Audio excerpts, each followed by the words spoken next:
Game of Thrones Season 8 TV Review. Game of Thrones Season 8 Review. Game of Thrones Season 8 Review. And now our watch has ended. Whether you loved Game, looking back at my early reviews of the season, the word underwhelming pops up a few times, and ultimately, that's probably my overriding feeling about Season 8 in its entirety. While there were some, compared to the narrative feasts of Seasons 1-4, which were stuffed full of meaty character interplay, political maneuvering, and a sprawling canvas of fascinating cities and cultures, the shortened Season 8 feels a lot like candy in the immediate sugar high. It's frequently entertaining, often hilarious, and certainly dazzling to look at, which is probably why I rated some episodes too highly in hindsight looking at you, but when that rush wears off, you might be left feeling empty, and even a little sick. I discussed my issues with Daenerys' convenient heel turn at great length after, and although if you want to beat a dead dragon, we unpack it from pretty much every conceivable angle in the L above, but when looking back at Season 8 as a whole, it becomes clear how deeply all of our POV characters suffered from being stripped of their point of view in these final 6 chapters. As I touched upon in my Episode 5 review, David Benioff and Dan Weiss have purposefully kept the audience at a distance from the characters for the past couple of seasons, placing more value on shocking us than building a coherent narrative structure.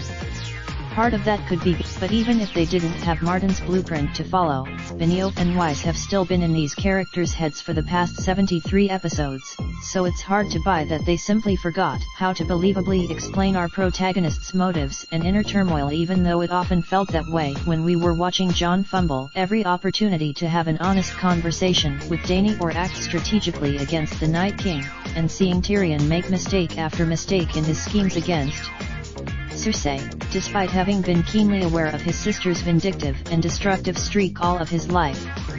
These are the same right. The totality of Game of Thrones Season 8 isn't a failure by any means. On a technical level, and with the increasing dominance of streaming services and the shift away from weekly, linear TV viewing, it's becoming less and less likely that we'll ever see a show that can truly dominate a cultural conversation the way Game of Thrones has on a sustained basis, basically encouraging the entire internet to discuss and dissect every episode in real time. It has connected people. For me, the failure of the final season was that I didn't feel much when we said goodbye to the people we've followed for the better part of a decade. I went from loathing. It feels like the showrunners just lost sight of the story they were telling by choosing to focus on the spectacle instead. By widening their scope, when the show was adapting Martin's books, we always had the emotional context for why each character considered themselves the hero of their own story, even when they were acting out of hubris or naivete.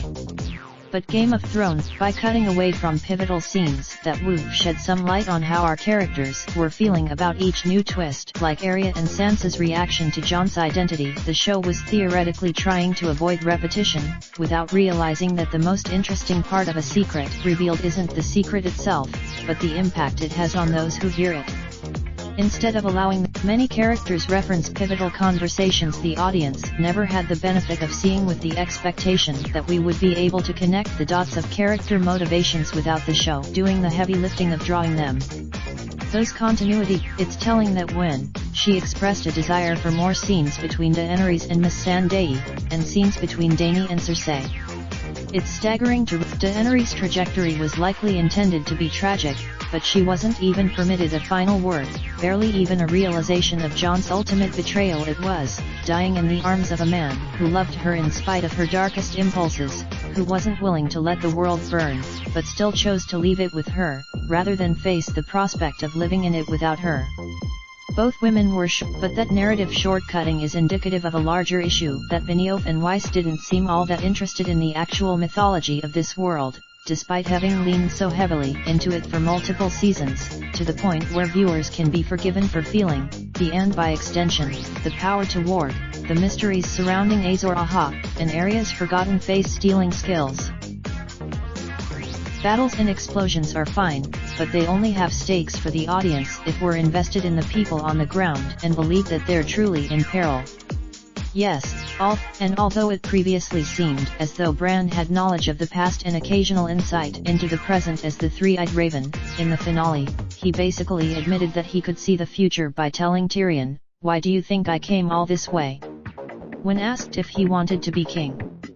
Leaving aside it also seems to implicate Bran as the ultimate mastermind of this game who, whether through callous inaction or purposeful cruelty, allowed thousands to be slaughtered at Winterfell and King's Landing just to pave the way for his eventual rule which, as many fans have pointed out, could theoretically last for thousands of years, given the average lifespan of previous Three-Eyed Ravens.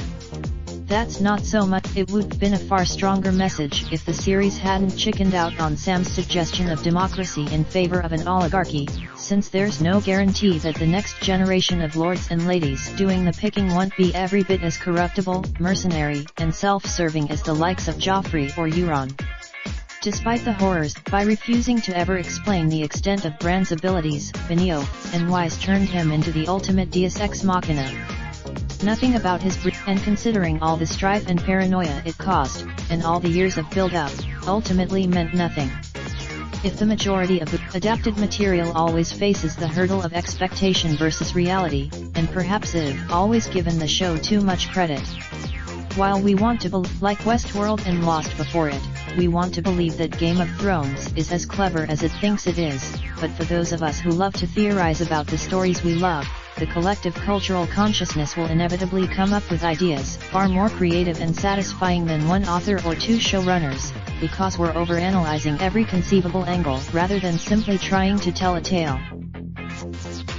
There was truly no way for Benioff and Weiss to win this game, and I sympathize with them. But they painted them. The human drama in Game of Thrones has always been more interesting than a bunch of people swinging swords, no matter how impressive the Battle of the Bastards was, but as the show's budget and popularity grew, it seems as if Benioff and Weiss might have fallen into the same trap that, believing that people were watching for the scale and razzle-dazzle rather than the complexity of its characters and their tangled loyalties.